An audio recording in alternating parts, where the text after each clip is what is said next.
ಚಿಲುಮೆ Ravikumar foundation ವತಿಯಿಂದ ರಾಜಾಜಿನಗರದಲ್ಲಿ ಜನಸೇವಾ ಕಾರ್ಯಕ್ರಮವನ್ನು ಆಯೋಜಿಸಲಾಗಿತ್ತು. ಈ ಕಾರ್ಯಕ್ರಮದಲ್ಲಿ 2026ರ ಕ್ಯಾಲೆಂಡರ್ ಬಿಡುಗಡೆ ಮಾಡಲಾಯಿತು.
ನಂತರ ಪೌರ ಕಾರ್ಮಿಕರಿಗೆ ದಿನಸಿ ಕಿಟ್ ವಿತರಣೆ, ಆಶಾ ಕಾರ್ಯಕರ್ತೆಯರಿಗೆ ಬಾಗಿನ ವಿತರಣೆ, ಆಟೋ ಚಾಲಕರಿಗೆ ಸಮವಸ್ತ್ರ ವಿತರಣೆ, ಪ್ರತಿಭಾನ್ವಿತ ವಿದ್ಯಾರ್ಥಿಗಳ ಸನ್ಮಾನ ಸಮಾರಂಭ ಹಾಗೂ ಕಾರ್ಯಕ್ರಮಕ್ಕೆ ಆಗಮಿಸಿದ್ದ ಎಲ್ಲರಿಗೂ ಸಂಜೀವಿನಿ ಲಡ್ಡು ವಿತರಣೆ ಮಾಡಲಾಯಿತು.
ಕಾರ್ಯಕ್ರಮದ ನಂತರ ಎಲ್ಲರಿಗೂ ಲಘು ಭೋಜನದ ವ್ಯವಸ್ಥೆ ಮಾಡಲಾಗಿತ್ತು.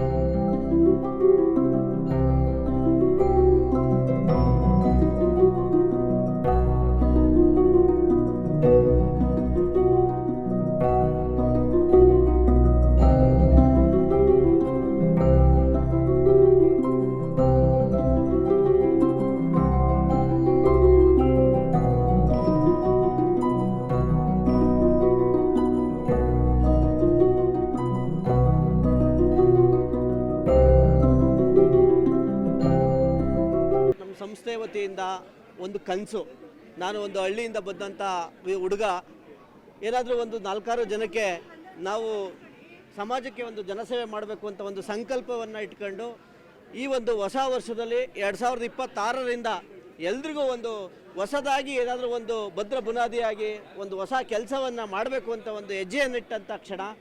ಅದರಲ್ಲಿ ನಾವು ನಮ್ಮ ಮೊದಲನೇ ಒಂದು ಈ 2026ರಲ್ಲಿ ಮೊದಲನೇ ಕಾರ್ಯಕ್ರಮ ಹೆಸರಲ್ಲೇ ಜನಸೇವಾ ಅಂತ ಇದೆ.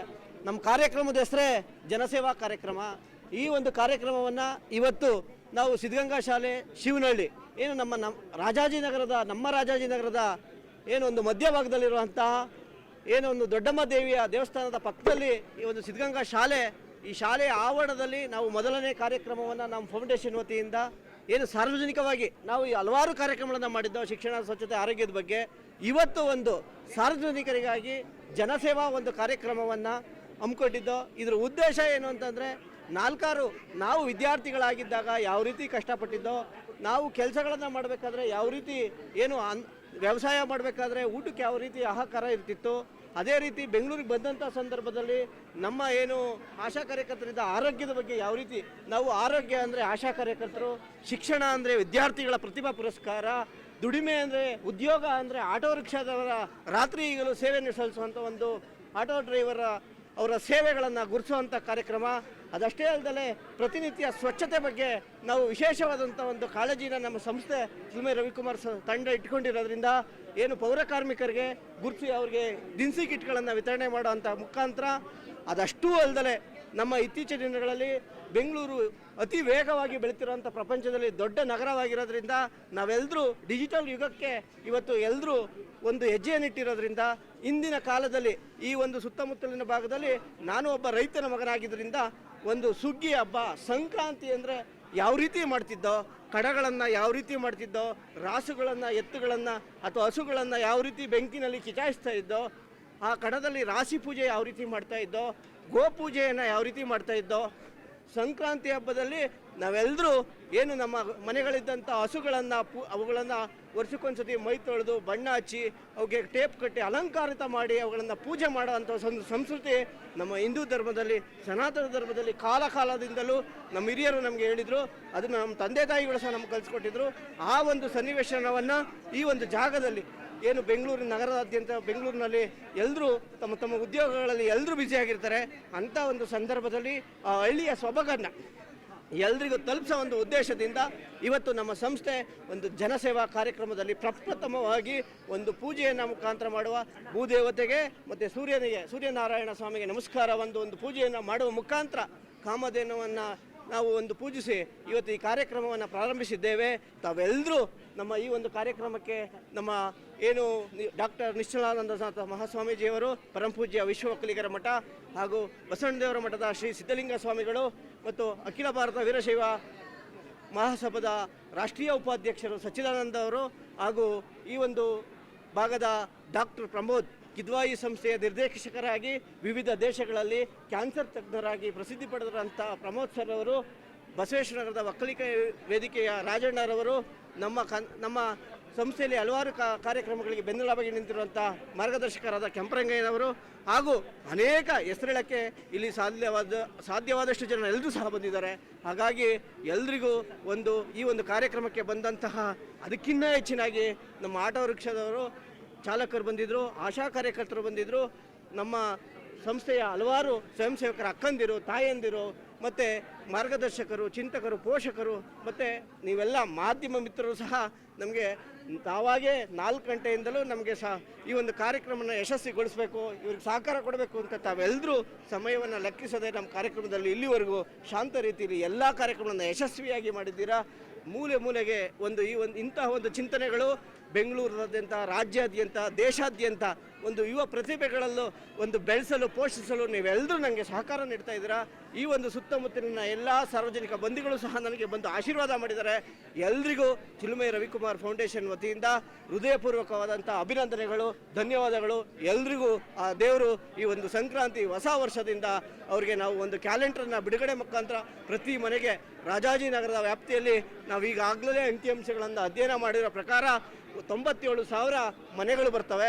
97,000 ಮನೆಗಳಿಗೂ, ಅಂಗಡಿ ಮುಂಗಟ್ಟುಗಳಿಗೂ ಮತ್ತು ರಸ್ತೆ ಬದಿಗಳಲ್ಲಿ ವ್ಯಾಪಾರ ಮಾಡುವ ವ್ಯಾಪಾರಸ್ಥರಿಗೂ ಎಲ್ರಿಗೂ ಸಹ ಒಂದು ಕ್ಯಾಲೆಂಡರನ್ನು, ಎಳ್ಳು ಬೆಲ್ಲವನ್ನು ಕೊಟ್ಟು ಎಲ್ರಿಗೂ ಹೊಸ ವರ್ಷದ ಸಂಕ್ರಾಂತಿ ಹಬ್ಬದ ಶುಭಾಶಯಗಳನ್ನು ತಿಳಿಸುವಂಥ ಭವ್ಯವಾದಂಥ ಸುಂದರವಾದ ಕೆಲಸವನ್ನು ಇವತ್ತು ಅದಕ್ಕೆ ನಾವು ಹೆಜ್ಜೆಯನ್ನಿಟ್ಟಿದ್ದೀವಿ. ಹಾಗಾಗಿ ದಯಮಾಡಿ ಎಲ್ಲ ಸಾರ್ವಜನಿಕ ಬಂಧುಗಳಲ್ಲಿ ಮನವಿ, ನಾವು ಮನೆ ಹತ್ರ ನಮ್ಮ ಎಲ್ಲ ಸಂಸ್ಥೆಯ ಪದಾಧಿಕಾರಿಗಳು ಬರ್ತಾರೆ, ಅವ್ರಿಗೆ ಎಲ್ರಿಗೂ ಸಹ ಸಹಕರಿಸಬೇಕೆಂದು ಈ ಮುಖಾಂತರ ನಮಗೆಲ್ಲರೂ ಮನವಿ ಮಾಡ್ಕೊಂತ ಈ ಒಂದು ಕಾರ್ಯಕ್ರಮಕ್ಕೆ ಪ್ರತ್ಯಕ್ಷವಾಗಿ ಪರೋಕ್ಷವಾಗಿ ಸಹಕರಿಸಿದ ಎಲ್ರಿಗೂ ಹೃದಯಪೂರ್ವಕ ಅಭಿನಂದನೆಗಳು. ಜೈ ಹಿಂದ್, ಜೈ ಕರ್ನಾಟಕ.